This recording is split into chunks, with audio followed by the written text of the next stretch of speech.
Alam ni na Ate Gia at Ate Gwyneth na ako ang stalker nila at may kapangyarihang mabuhay muli ng paulit-ulit. Kaya naman, nagkaroon sila ng kasunduan sa akin. Kung mahal mo raw kami ng ganyan, kailangan mo munang mamatay para kay Renzo Santiago ng 100 beses at sabay kaming papakasalan sa iyo. Nakita ko ang sinseridad sa kanilang mga mata, kaya naniwala ako.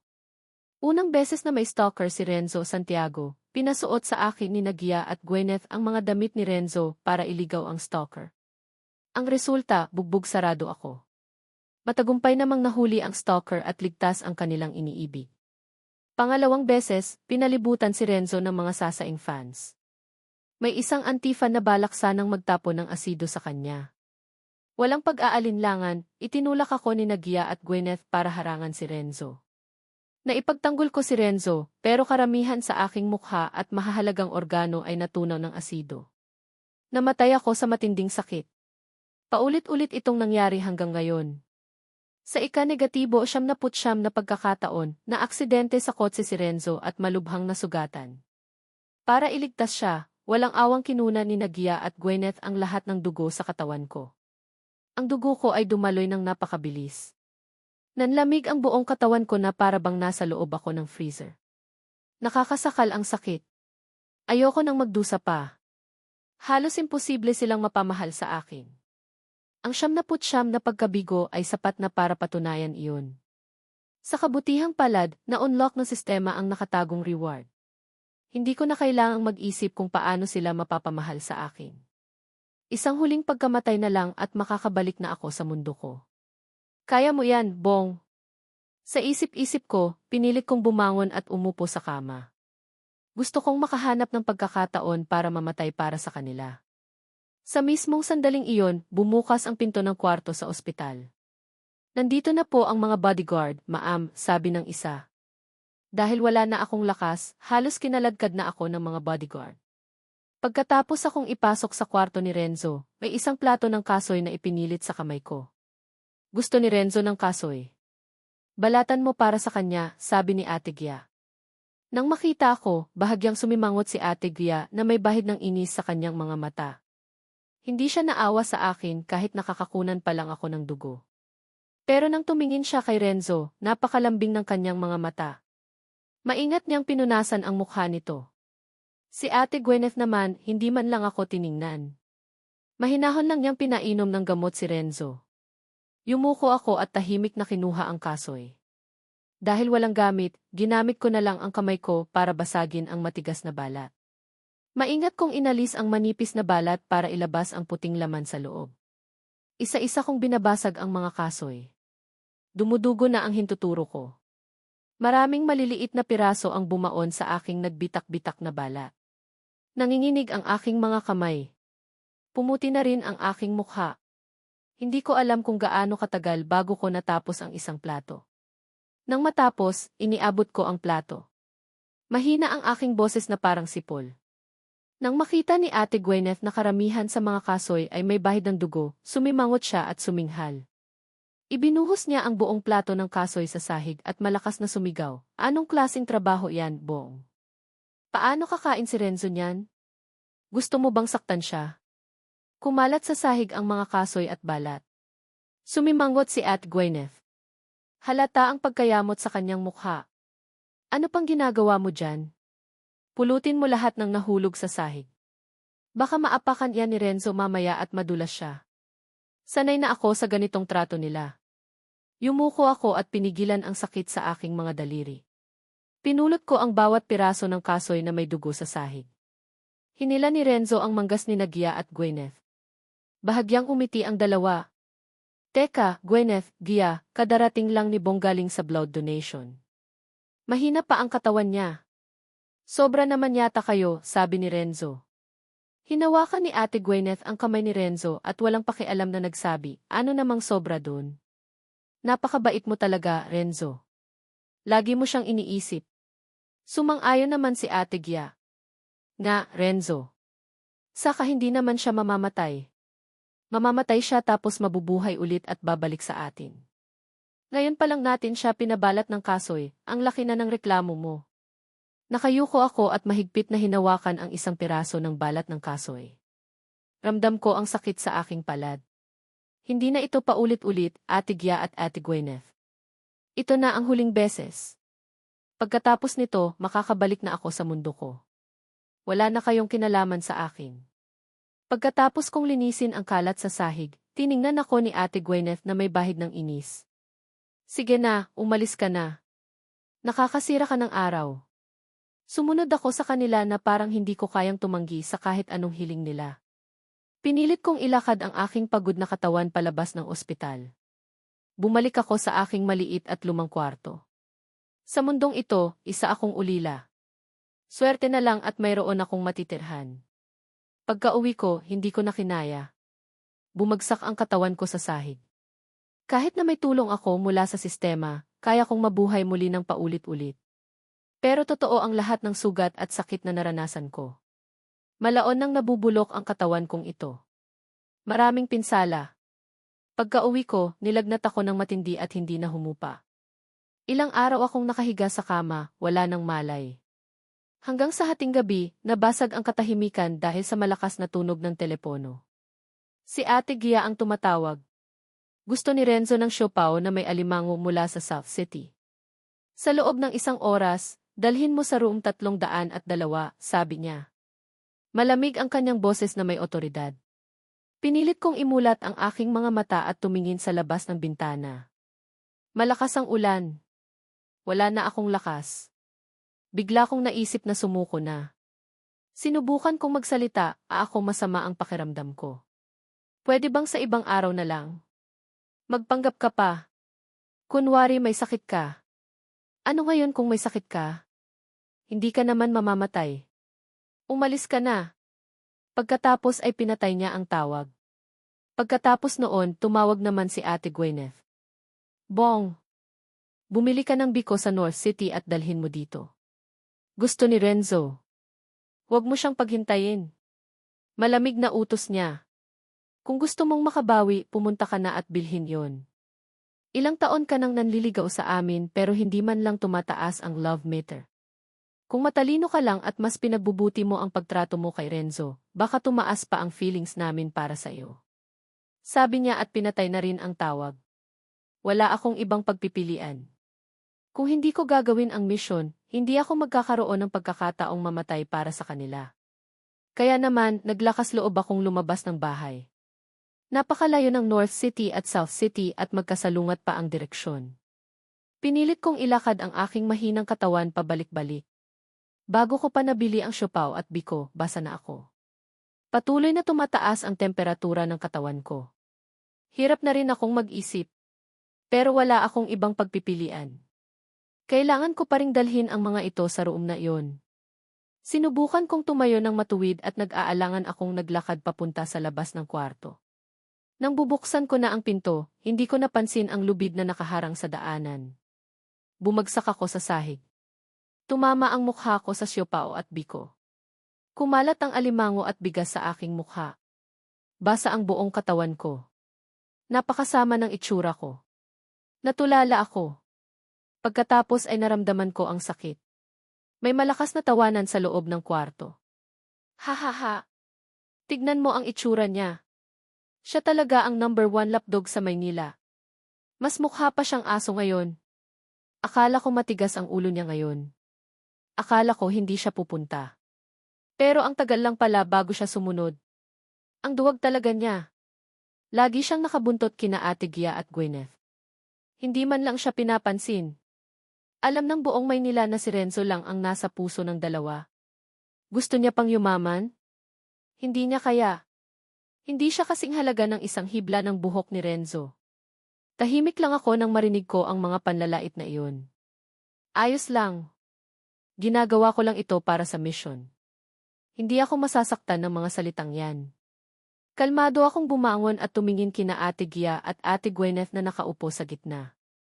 Hindi man lang nila ako tiningnan habang pinapakinggan ang panlalait. Abala sila sa pag-aalaga kay Renzo. Malamig na nagsabi si Ate Gia, nabasag ka na. Hindi na pwedeng kainin ang siopaw at biko. Bumili ka ng bago at dalhin mo dito. Magaang lang niya itong sinabi na parang walang nangyari sa akin. Kinagat ko ang aking labi at pilit na ngumiti.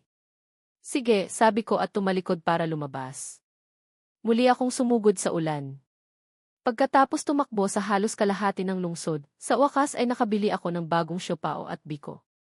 Sa pagkakataong ito, maingat akong pumasok sa kwarto. Naglalaro ng video games ang isang grupo ng tao. Tumingin si Renzo sa kanila na may halong pag-asa. Ate Gia, Ate Gwyneth, mukhang masaya silang maglaro. Gusto ko ring sumali. Mahinahong nagpayo si Ate Gwyneth, kung matatalo ka, iinom ka ng alak. Mahina ang katawan mo. Hindi ka pwedeng uminom. Nang makita niyang malungkot ang kanyang mukha, agad na nagsalita si Ate Gia, kung gusto mong maglaro, Bong, pumunta ka dito at uminom ka para kay Renzo. Alam kong wala akong karapatang tumanggi. Talong-talo si Renzo sa halos lahat ng laro. Halos naubos ko na ang mga alak sa mesa. Nagiging malabo na ang aking malay. Nakakairita ang pait ng alak sa aking tiyan. Kumikirot ang tiyan ko at halos hindi ako makatayo. Halata ang kasamaan ni Renzo sa kanyang mga mata. Pero napakalambing ng kanyang mga salita. Naku, tanga ko yata. Bakit lagi akong talo? Bong, huwag ka nang uminom. Ako na lang ang iinom. Pinigilan siya ni Ate Gwyneth. Huwag mo siyang alalahanin. Pabayaan mo siyang uminom. Ayos lang siya. Bakit mo siya kinakaawaan? Sumang-ayon naman si Ate Gia. Nga, Renzo. Kahit mamatay siya, mabubuhay rin naman siya. Huwag kang mag-alala. Nagkunwari namang nag-aalangan si Renzo. Sige, pabayaan mo na nga. Salamat sa'yo. Ininom ko agad ang alak ng walang pag-aalinlangan. Hindi ko alam kung ilang baso na ang nainom ko. Nahihilo ako. Masakit ang aking tiyan na para bang may apoy na sinusunog ang aking lalamunan. Nanlalabo ang paningin ko. Nanlalamig at nanghihina ang aking katawan. Bigla akong nakaramdam ng pait. Pinigilan ko ito pero hindi ko kinaya. Dumura ako ng dugo. Bumagsak ako. Bago pa ako mawalan ng malay, parang nakita ko ang magkamukhang mukha ni na Ate Gia at Ate Gwyneth.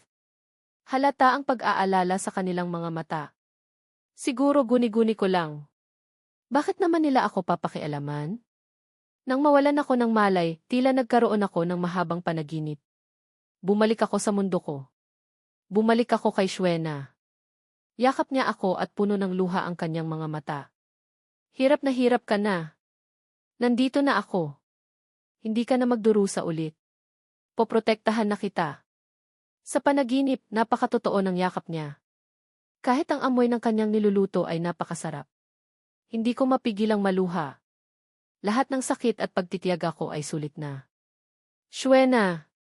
Nawasak ang aking magandang panaginip. Bago ko pa mahawakan ang kanyang kamay, ginising ako ni na Ate Gia at Ate Gwyneth. Bong, sino ang tinawag mo kanina? Nanlalamig ang kanilang mga mukha. Nagtatago ang panganib sa kanilang mga mata. Amoy ko ang gamot sa aking ilong. Nasa ospital pala ako. Hindi pa ako nakakabalik kay Shwena. Nagtaka ako nang makita ko sina Ate Gia at Ate Gwyneth na nakasimangot.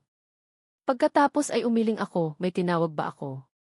Bahagyang kinunutan ng noo ni Ate Gia at tiningnan ako. Sige, bumangon ka na.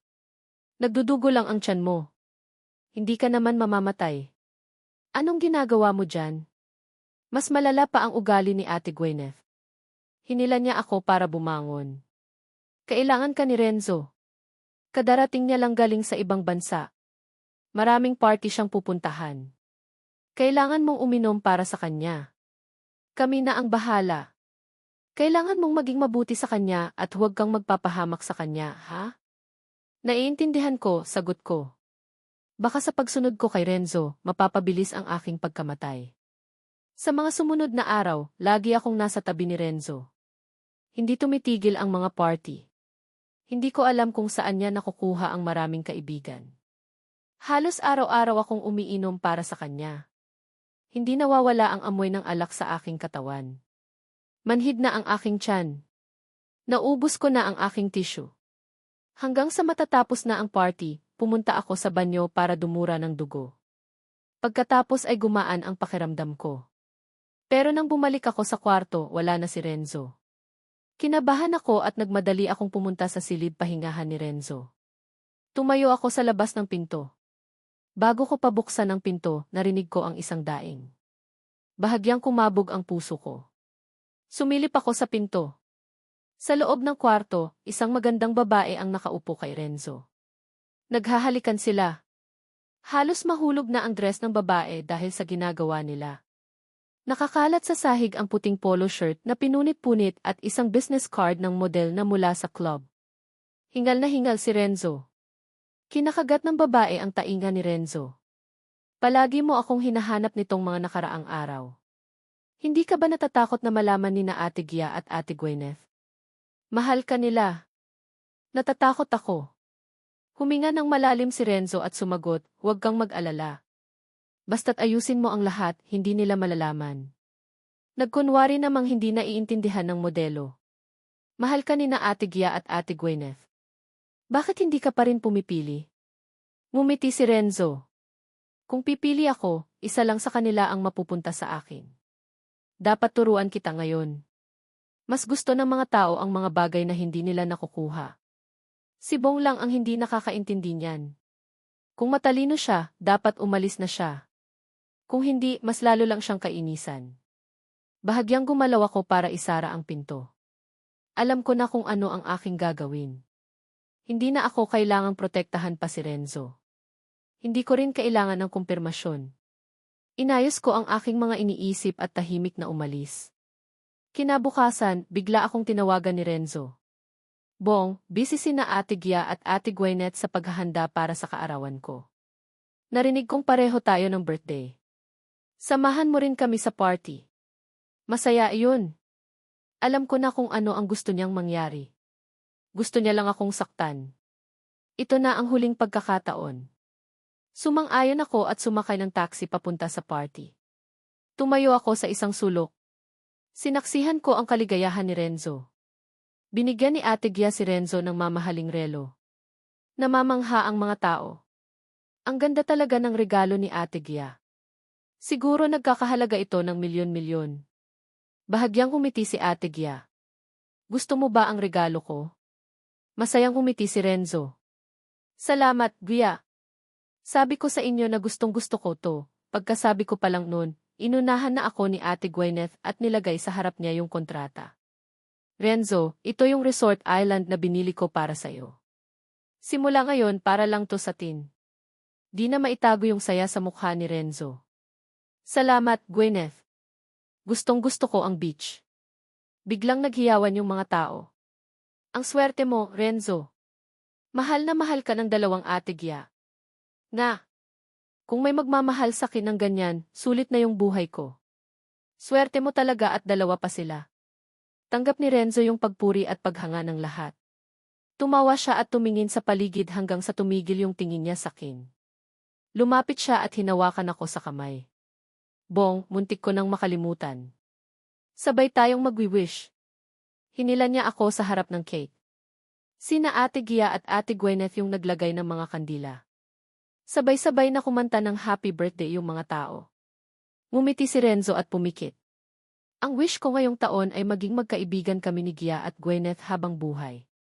Pagkasabi niya noon, dumilat siya at hinihipan yung kandila. Nakita ko yung lungkot sa mata ni na Ate Gia at Ate Gwyneth. Kaibigan lang ba ang gusto nila? Pagkatapos mag-wish ni Renzo, tumingin siya sa akin. Bong, ikaw na. Mag-wish ka na. Nilagyan niya ako ng kandila. Hindi ko pinansin yung mga yun. Ipinikit ko yung mata ko at nag-wish sa loob. Pagkatapos, nagpanggap na interesado si Renzo. Bong, ano yung wish mo? Bakit hindi mo sinasabi? Kalmado akong sumagot. Hindi raw matutupad kapag sinabi. Pagkasabi ko noon, nawala yung ngiti sa mukha ni Renzo. Nagtawanan yung mga kaibigan niya. Siguro yung wish ng lapdog na to may kinalaman na naman kina Ate Gia. Baka gusto niyang makasama sila. Pagkarinig ko sa mga panlalait na yun, umiti ako. Ang wish ko ay makabalik na ako kay Shwena. Nang marinig yung mga bulungan, walang pakialam na nagsalita si Ate Gia. Bong, mukhang hindi matutupad yung wish mo. Hinding-hindi kita magugustuhan. Sumimangot naman si Ate Gwyneth. Gusto mo kong magkagusto sa'yo? Maghintay ka sa susunod na buhay. Naintindihan ko. Sapat na sakin na gusto ko sila. Tinalikuran nila ako at nakipagsayaw kay Renzo. Nang matapos na yung party, nagpunta ako sa banyo para maglinis. Pababa na sana ako nang harangin ako ni Renzo. Bong, ikaw ba yung nakita ko sa labas ng silid? Medyo kinakabahan si Renzo at sinandal ako sa pader. Binalaan niya ako. Sabihin mo sakin, kahit alam mo yung sikreto ko, wag na huwag kang magsusumbong kina Gia at Gwyneth. Hindi sila maniniwala sa'yo. Kalmado kong tinanggal yung kamay niya. Gusto ko lang mamatay ng maaga. Wala akong ibang iniisip. Wala akong pakialam sa'yo. Seryoso akong nagsabi. Payuhan kita. Hindi bobo sina Ate Gia at Gwyneth. Dapat magdesisyon ka na. Huwag ka nang maglaro pa dahil baka masunog ka. Tumawa si Renzo. Tinatakot mo ba ako? Anong akala mo sa sarili mo? Kung hindi lang dahil pwede mong saluhin yung mga problema ko, bakit kaya ako papayag na manatili ka sa tabi nila? Maniwala ka sakin, gagamit ako ng mga paraan para maghirap ka ng sobra. Sa isip ko, naniniwala ako. Pero excited ako.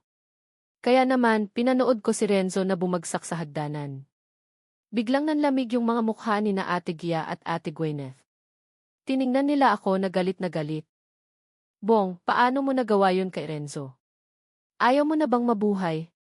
Sinaktan mo siya. Dapat pagbayaran mo yun ng 10 beses.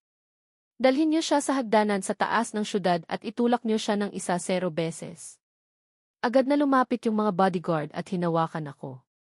Sa hagdanan sa taas ng syudad, pinalayo na yung mga tao. Tiningnan ko yung napakaraming hagdanan. Hindi ako natakot dahil gumaan yung pakiramdam ko dahil malapit na akong makalaya. Nagpumiglas ako. Huwag niyo kong itulak. Hindi ko ginawa yun. Nagpanggap lang siya. Hindi naniwala si Ate Gia. Huwag ka nang magdahilan. Yan yung kabayaran mo dahil sinaktan mo si Renzo. Walang dahilan na makakatulong sa'yo. Pagkasabi niya noon, walang alinlangan na itinulak ako ng mga bodyguard. Nawalan ako ng kontrol at bumagsak sa hagdanan. Napakaraming sugat sa katawan ko. Nakakamanhid yung sakit. Parang lumulutang yung katawan ko. Wala na akong marinig. Pero hindi ako galit. Kung masakit, mas madali akong makakalaya.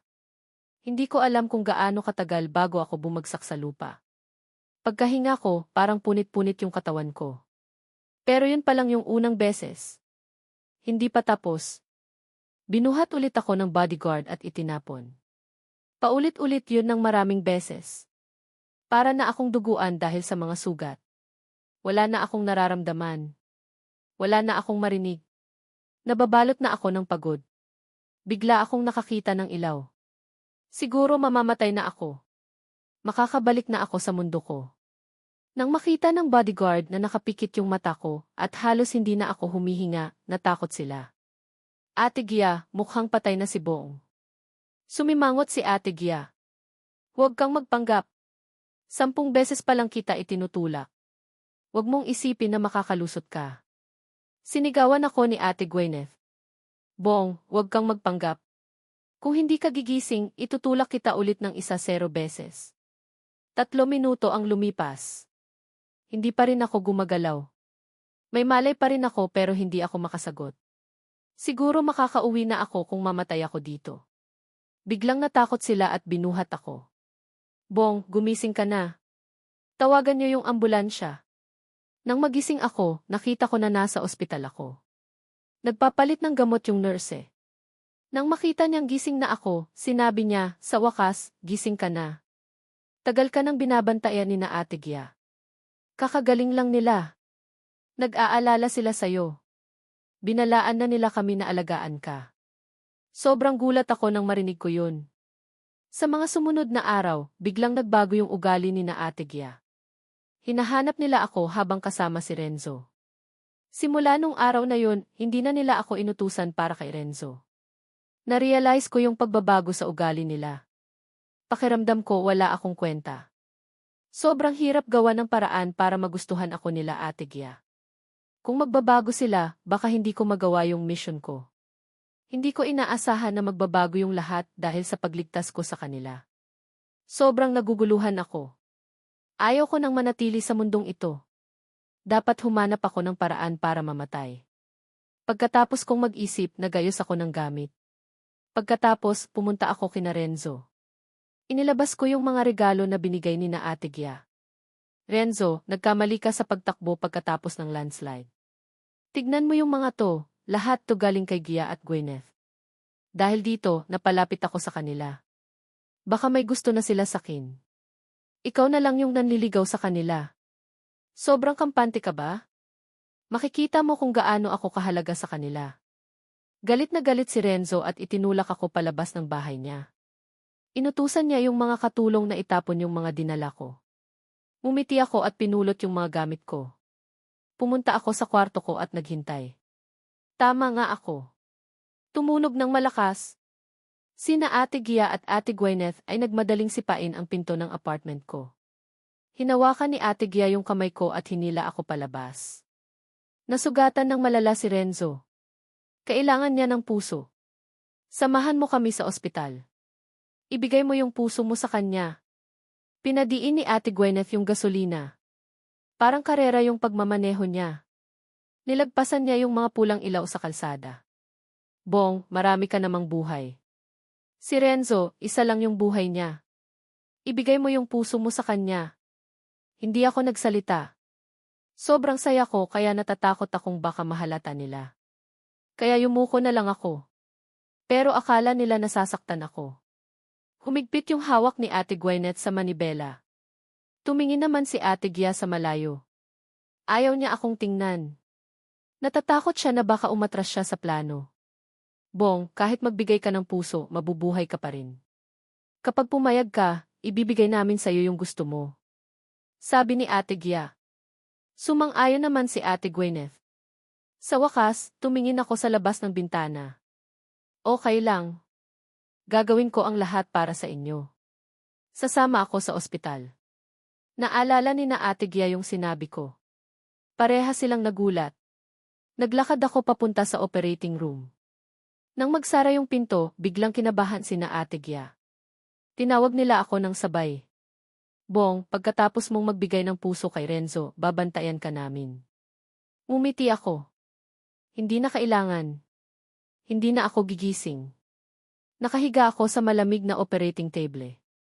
Habang pumapasok yung gamot, nawawala na yung malay ko. Naramdaman ko yung kutsilyo ng doktor na hinihiwa yung dibdib ko. Kinuha niya yung puso ko at ibinigay kay Renzo. Biglang tumunog yung makina. Dito na nagtatapos yung buhay ko. Tumunog yung sistema. Namatay na yung katawan ng 100 beses. Makakabalik na siya sa mundo niya. Biglang nagliwanag at tuluyan na akong umalis sa mundong yun. Makalipas ang ilang oras, itinulak ng doktor yung katawan ko na nakatakip. Patay na si Bong. Kalmado lang si na Ate Gia. Dalhin niyo siya sa kwarto. Nagtaka yung doktor. Bakit hindi sa morgue? Nagkatinginan yung dalawang ate. Huwag kang magtanong. Gawin mo na lang. Mabubuhay pa naman siya. Para sa kanila, gumaan yung pakiramdam nila. Kailangan nilang tuparin yung pangako nila. Pero umiyak naman si Renzo. Kaya nagmadali silang pumunta sa kanya. Huwag kang matakot, Renzo. Nandito kami. Hindi nila tinupad yung pangako nila. Kinabukasan, dumating yung doktor sa kwarto ko. Ngayon na kaya siya mabubuhay? Nagkatinginan sina Ate Gia at Ate Gwyneth. Pumunta na kayo. May ginagawa pa kami. Pagdating ko sa ospital, wala na silang magawa. Patay na ako. Hindi nila ako mapapansin. Nakatulog ako ng mahimbing. Nang magising ako, nakita ko yung doktor. Lagi na lang ako naghihintay. Sana sabihin nila nagigising pa ako. Binuksan ni na Ate Gia yung pinto. Bong, nandito na kami. May pagkain kami para sa'yo. Pagpasok nila, nakita nila yung katawan ko. Bong, gumising ka na. Joke lang yun. Ano ba? Sinubukan ni Ate Gwyneth na pigilan yung pag-iyak niya. Bong, nangako kami. Hindi mo ba kami mahal? Binuksan ni Ate Gia yung kumot ko. Nakita nila yung sugat sa dibdib ko. Patay na ako. Hindi na nila ako maririnig. Nanginig si Ate Gia. Hindi pwede. Gumising ka na. Kinamumuhian nila si Renzo. Hawak ni Ate Gwyneth yung katawan ko. Bong, susubukan naming mahalin ka. Hinawakan niya yung puso ko. Hindi ko na sila maririnig. Sa wakas, wala na ako sa mundo. Pagdating ng doktor, nagulat siya. Hinawakan nila yung puso ko. Hindi ko na sila maririnig. Sa wakas, wala na ako sa mundo. Anong nangyari? Sana maging okay ka na. Nagmamadali silang lumabas para humanap ng bagong puso. Tinawagan ni Ate Gia yung doktor. Maghanap ka ng puso para sa kanya. Kailangan niya ng puso. Yumuko yung doktor. Sa tingin niya, baliw na sila. Doktor, bakit hindi pa siya gumigising? Ginawa na namin ang lahat. Nawala yung pag-asa ko. Hinawakan ko yung malamig na katawan ko. Kailangan ko na silang kalimutan. Nang mabalitaan niya yun, umiyak si Ate Gwyneth. Bumalik si na Ate Gia kay Renzo. Nagalit siya. Bakit hindi niyo ako binibisita? Nasaan kayo? Hindi sila sumagot. Habang naglalakad sila, biglang tumawag si Ate Gia. Nakahanap na kami ng puso para sa kanya. Biglang tumigil si Ate Gwyneth. Sa wakas, magiging okay na ako. Galit naman si Renzo. Paano nila nagawa sa kanya yun? Nang makita ng nurse, tinulungan niya siya. Sinabi niya yung nangyari kay Renzo. Hindi siya nakapaniwala. Galit na galit siya. Tinawagan niya si Ate Gia. Bakit niyo ginagawa sa akin to? Pagkatapos ko, babalikan niyo siya. Mamatay na kayo. Nang matapos yung surgery, sinabi ng doktor na wala ng pag-asa. Pinakinggan lang ni Ate Gwyneth yung sinabi niya. Sa wakas, mabubuhay na ulit ako. Habang naglalakad sila, bumalik yung alaala nila. Sana okay lang siya. Nang puntahan nila ako, nakita nila yung katawan ko. Bigla silang kinabahan. Hindi pwede. Kung mawala ka, hindi na kami mabubuhay. Sinubukan nilang gisingin ako. Pero wala. Nakahiga lang ako. Hindi ko sila maririnig. Huwag niyo kaming iwan. Hinawakan ni Ate Gia yung puso ko. Pero biglang dumating yung doktor. Nakahanap na kami ng puso. Sa wakas, gigising na ako. Nanginginig ang kamay ng doktor na humahawak sa lig ko. Hindi. Matagal nang patay si Bong. Naghahalusinate lang kayo. Paano siya mabubuhay? Sabi ng doktor na sigurado na may problema na sa utak ng magkapatid. Hindi ko alam kung anong nangyayari sa kanila. Itinulak ako ni Ate Gwyneth. Mabubuhay siya. Agad na umalis yung mga nurse. Hindi nila alam kung anong nangyayari. Isinara nila yung pinto. Nakasuot sila ng manipis na damit pero parang hindi nila nararamdaman yung lamig. Tinitignan lang nila yung katawan ko sa loob ng freezer. Maputla yung mukha ko. Yung puso ko na bagong lagay tumigil na rin. Naubos na yung battery ng phone nila. Hindi nila alam kung paano na ako mamahalin. Wala na si Bong. Hindi dapat sila masaya. Wala na akong pakialam sa kanila. Pero bakit parang nasasaktan yung puso ko? Nagkatinginan sina Ate Gia. Ramdam nila yung parehas na nararamdaman. Nagsisisi sila. Walang gustong ilibing ako. Hindi na nila binisita yung lugar ko. Kailangan nila akong bantayan. Sinuportahan nila ako sa buhay. Hindi sila naniwala na mawawala ako. Pero ilang araw na ang lumipas. Hindi ako gumising. Nagkaroon ng problema sa utak ni na Ate Gia. Sobrang tahimik nila. Hindi nila ako kayang tingnan. Kahit si Renzo, natatakot na. Madalas silang pumunta sa ospital. Natatakot ako na baka hindi na sila pumunta. Nakita ko sila. Nagmamadali silang umalis. Niyakap ko si Ate Gia. Tinignan ko rin si Ate Gwyneth. Sana okay lang kayo. Gusto ko silang tulungan. Biglang lumambot yung mukha ni Ate Gia. Naalala niya yung nakaraan. Nakita niya ako na naghihintay sa ulan. Sobrang mahal ko sila. Sa ngayon, nawala na ako. Si Renzo, kasama siya. Pero hindi ako. Sinabi ni Ate Gwyneth na gusto niya akong mahalin. Hindi ko maintindihan. Nasaan na yung pagmamahal nila? Pinili nila ako.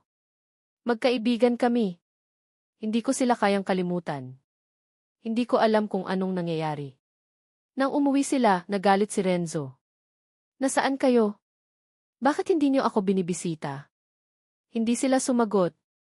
Nang umalis sila, tumawag si Ate Gia. Nandito na kami. Gigising ka na. Pinikit ko yung mata ko. Magiging okay rin ako. Natahimik si Ate Gwyneth. Binuksan ko yung regalo niya. Bigla, tumawag si Ate Gia. May puso na kami para sa kanya. Sa wakas, gigising na ako. Hindi ko na sila sasaktan. Pero galit naman si Renzo. Wala na akong pakialam sa kanya. Sila lang yung importante sa akin. Nang makita ako ng nurse, sinabi niya kay Renzo. Hindi siya naniwala. Tinawagan niya si Ate Gia. Bakit niyo ginagawa sa akin to? Paano na yung pangako natin? Nagsisisi sina Ate Gia sa lahat. Nagmamadali na silang umuwi. Babalikan pa nila ako. Hinawakan ko yung puso ko. Pero wala akong nagawa. Gusto ko silang tulungan. Umiyak si Ate Gwyneth. Hindi na ako makapagsalita. Sa wakas, gigising na ako. Wala na akong pakialam sa mundo. Tumakbo na ako sa kanila. Niyakap ko sila. Huwag kayong mag-alala. Nandito na ako. Nagliwanag yung paligid. Sa wakas, magiging okay na rin ako. Tapos na ang lahat. Nanginginig yung kamay ni doktora na humawak sa akin. Hindi. Patay na si Bong. Nag-imagine lang kayo. Paano mabubuhay ang patay? Baka may problema na kayo sa utak. Sinabi ni doktora na may problema na sa utak ng magkapatid. Itinulak ako ni Ate Gwyneth. Mabubuhay siya. Lulusutan namin to. Agad na umalis yung mga nurse. Hindi nila alam yung nangyayari. Isinara nila yung pinto. Manipis yung damit nila pero parang hindi nila nararamdaman yung lamig. Tinitignan lang nila yung katawan ko sa freezer. Putla yung mukha ko. Yung puso ko na bagong lagay tumigil na rin. Naubos na yung battery ng phone nila. Hindi nila alam kung paano na ako mamahalin. Wala na si Bong. Hindi dapat sila masaya. Wala na akong pakialam sa kanila. Pero bakit parang nasasaktan yung puso ko?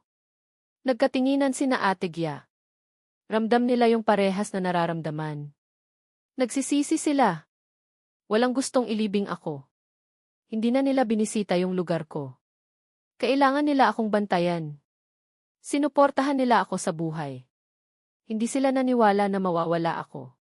Pero ilang araw na ang lumipas. Hindi ako gumising. Nagkaroon ng problema sa utak ni na Ate Gia. Sobrang tahimik nila.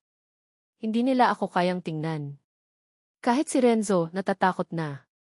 Madalas silang pumunta sa ospital. Natatakot ako na baka hindi na sila pumunta. Nakita ko sila. Nagmamadali silang umalis. Niyakap ko si Ate Gia. Tinignan ko rin si Ate Gwyneth. Sana okay lang kayo. Gusto ko silang tulungan. Biglang lumambot yung mukha ni Ate Gia. Naalala niya yung nakaraan. Nakita niya ako na naghihintay sa ulan. Sobrang mahal ko sila. Sa ngayon, nawala na ako. Si Renzo, kasama siya. Pero hindi ako. Sinabi ni Ate Gwyneth na gusto niya akong mahalin. Hindi ko maintindihan. Nasaan na yung pagmamahal nila? Pinili nila ako. Magkaibigan kami. Hindi ko sila kayang kalimutan. Hindi ko alam kung anong nangyayari. Nang umuwi sila, nagalit si Renzo. Nasaan kayo? Bakit hindi niyo ako binibisita? Hindi sila sumagot. Nang umalis sila, tumawag si Ate Gia. Nandito na kami. Gigising ka na. Pinikit ko yung mata ko. Magiging okay rin ako. Natahimik si Ate Gwyneth. Binuksan ko yung regalo niya. Pero wala akong nagawa. Gusto ko silang tulungan. Umiyak si Ate Gwyneth. Hindi na ako makapagsalita. Sa wakas, gigising na ako. Wala na akong pakialam sa mundo. Tumakbo na ako sa kanila. Niyakap ko sila. Huwag kayong mag-alala. Nandito na ako. Nagliwanag yung paligid. Sa wakas, magiging okay na rin ako. Tapos na ang lahat. Pero huwag kayong ganyan, o itatago ko na lang kaya tong sinasabi ko sa inyo. Aray ko sa puso ng mga Ate Gia, gusto nila kayo. Happy birthday sa mga Ate Gia. Yung mga Ate Gia, nakikita niyo ba kung gaano kahalaga sa akin ang mga Ate Gia? Tapos ba yung party? Mukhang nag-enjoy si Renzo. Nakakainis naman. Kung magsalita si Ate Gwyneth, gusto ko sila yakapin pero pinigilan ko sarili ko. Ginalit ako. Ate Gwyneth, okay ka lang ba? Ano bang iniisip mo? Nagpaalam kami sa mga kasama namin. Nagkaroon ng pagtingin sa pagitan namin. May sasabihin sana ako, biglang sumulpot si Renzo at pinagsabihan sila. Yung magkakapatid ay hindi mapaghiwalay. Renzo, tulungan mo kami. Sumasakit puso ko. Binuhat ni Renzo sila, natuwa naman sina Ate Gwyneth. Sinabi pa niyang huwag kayong mag-alala. Kaya natin to. Nagalit ako sa nangyayari. Ayaw ko sila saktan. Hindi na ako nakapagpigil pa. Sinabi ko, puro ka na lang kayo. Akala ko ba magkaibigan tayo? Sige, tawagan ko yung doktor na alalayan kami. May sakit pala yung mga Ate Gia. Biglang dumating yung doktor, nakahinga naman ng maluwag yung mga kasama namin. Habang gumagaling ang mga Ate Gia, sinabi pa niya na maging masaya kayo. Huwag niyo isipin yung mga problema. Hindi pa rin ako masaya. Tumingin ako sa labas ng bintana. Naalala ko sina Ate Gia. Naalala ko yung mga pangarap namin. Nakita ko si Renzo na naglalaro. Parang wala siyang problema. Sinabi ko, huwag kayong mag-alala, sasamahan ko kayo. Hindi ko kayo iiwan. Natawa naman yung mga Ate Gia. Humigpit yung yakap ko. Gigising pa ba sila? Sinabi ko na wala ng ibang tao sa mundo na kaya akong mahalin maliban sa kanila. Binigyan ko sila ng pera para makapagpahinga. Renzo, magpahinga ka na. Kami na bahala sa mga Ate Gia. Sa kwarto, hindi ako makatulog. Sinubukan kong kausapin ang sarili ko pero wala talaga. Nagpakita si Renzo. Sumama ka sa akin. Hindi mo sila maintindihan. Ako lang ang nakakaintindi sa kanila. Nagulat ako sa sinabi niya. Naalala ko na hindi ko pa talaga naiparamdam sa mga Ate Gia yung tunay na nararamdaman ko. Okay, sige, sasama ako sa'yo. Pero gawin natin kung ano yung tama. Hindi natin sila dapat saktan. Narinig ni Ate Gwyneth yung sinabi ko. Naawa siya sa akin. Patawarin niyo ako, ate. Biglang lumabas si Ate Gia at sinabi na. Hindi sila sumagot. Binuksan niya yung pinto at pumasok. Napahinto siya sa nakita. Yung puso niya dumurog. Nakita niya ako na yakap si Renzo. Sinabi niya na paano ko nagawa yun sa kanya. Nagsimula na siyang magalit. Sinabi ko na dapat magpahinga siya. Nagising si Ate Gia sa kabilang kwarto at nakita ang nangyari. Nanlaki ang mata niya at agad na tumakbo papunta sa amin. Hinila niya ako papunta sa kanya at sinabing saan ka pupunta? Babalik ka na naman sa kanya? Kung ako sa'yo, hihiwalayan ko na si Renzo. Ano bang nakita mo sa kanya at gustong-gusto mo siya? Hindi na ako nakapagpigil at sinagot ko siya pabalik. Ano pa bang inaasahan mo? Nagpapakatanga na nga ako sa'yo tapos ganito pa yung igaganti mo sa akin. Kung tutuusin, mas mahal pa nga kita kaysa sa kanya eh. Kaya bakit hindi mo na lang ako pahalagahan? Natahimik si Ate Gia pagkatapos kong sabihin yun. Hindi siya makapaniwala sa mga sinabi ko. Nagsimula na rin akong maglakad palabas ng kwarto, pero bigla niya akong hinawakan sa kamay. Saan ka pupunta? Saan ka pupunta? Hindi na ako nakasagot dahil nagsimula na siyang umiyak. Hinarap ko siya at niyakap. Sinabi ko na nandito lang ako at hindi ko siya iiwan. Kinis ko siya at niyakap ng mahigpit. Sana maniwala ka sa akin. Sorry sa mga nasabi ko. Hindi ko sinasadya. Patawad kung nasaktan kita. Hindi ko talaga sinasadya yun. Nagpapadala lang talaga ako sa galit. Pero sana kahit na ganun, maniwala ka pa rin sa akin. Hindi kita kayang iwan. Humiwalay na ako sa yakap at hinawakan ang mukha niya. Pinunasan ko ang mga luha niya at ninisan siya. Simula ngayon, magtitiwala na ako sa'yo. Susubukan ko na rin na maging mas matapang.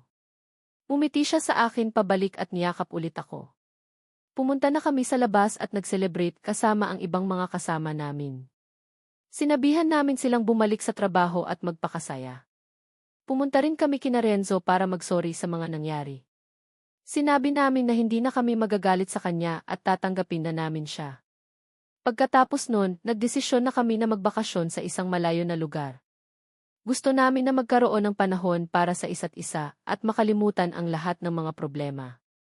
Habang nasa bakasyon, mas nakilala namin ang isa't isa at mas lumalim ang pagmamahala namin.